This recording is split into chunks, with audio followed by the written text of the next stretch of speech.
right, you looked at as a pure boxer, really athletic fighter, fast. But as of late, you've been sitting guys down. Is that just, your maturation as a growing man, or is that something that you're doing in camp a little different?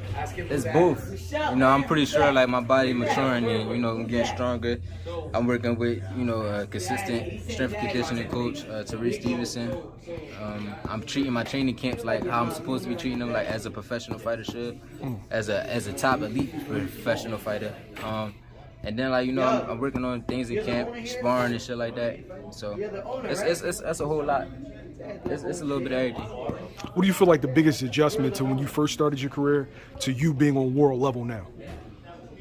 I think in the beginning I was like a little frustrated because like when you see guys just get like knocking people out early on in their careers when they fighting bums and shit, it looked like it's easy.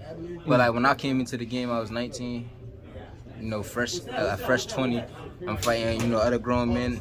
And I wasn't fighting people like who didn't really have. I was fighting like bums, but like they had experience. They had hella fights. You feel me? So they've been hit before. They know how to take a punch or react to punches and shit like that. So when I wasn't stopping guys, it was just like, damn, I ain't got no power. Like I ain't believing my power at first. So, but then like once I started getting a few knockouts, I started believing in my power too much, and I started loading up on shots and not being sharp and slick how I'm supposed to be. So.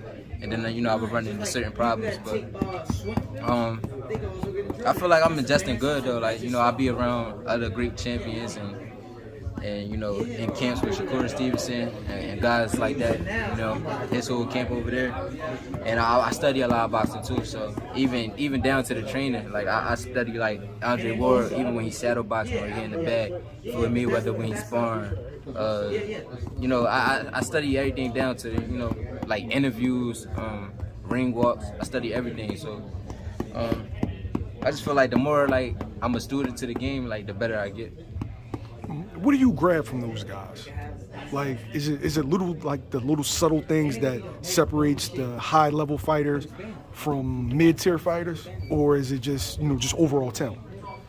Answer the question again. You said. I said, like, what are you taking from them? Is it the little subtle things that they do? Like, what separates a great fighter from an average fighter, a good fighter? It's to be honest, a lot of talented guys. Let's look at AB for an example. AB is real talented, right? But he's a guy who rely on his talent more than being like focusing on the small things, the fundamentals, and being in. I'm not sure if he be in shape or whatnot, but working hard, and just working on the little things. You know what I'm saying, studying the game. I feel like he's one of those guys who just strictly rely on his talent. But then when you got a guy like a Floyd Mayweather who got talent and he working hard, he studying the game, and he focusing on little things. Like Andre Ward too. Like Andre Ward is like another guy who he's so he focus on every little thing. Like I feel like, and that's why I like to watch him shadow box. Cause everything that he do, you see him do it in a fight. So it's everything like when he entered shadow boxing, I could tell he entered thinking it's somebody in front of him. So I like to study guys like that. You can learn things from a guy like Adrian Broner too. But for me personally, I feel like if you want to be at the top level, world class, and stay there, you got to study guys who study in the game and study the small things. Because everybody at the top, got some type of talent. They got some technique. You feel me? It's about who working the hardest and who studying the most and who really putting the time and effort in.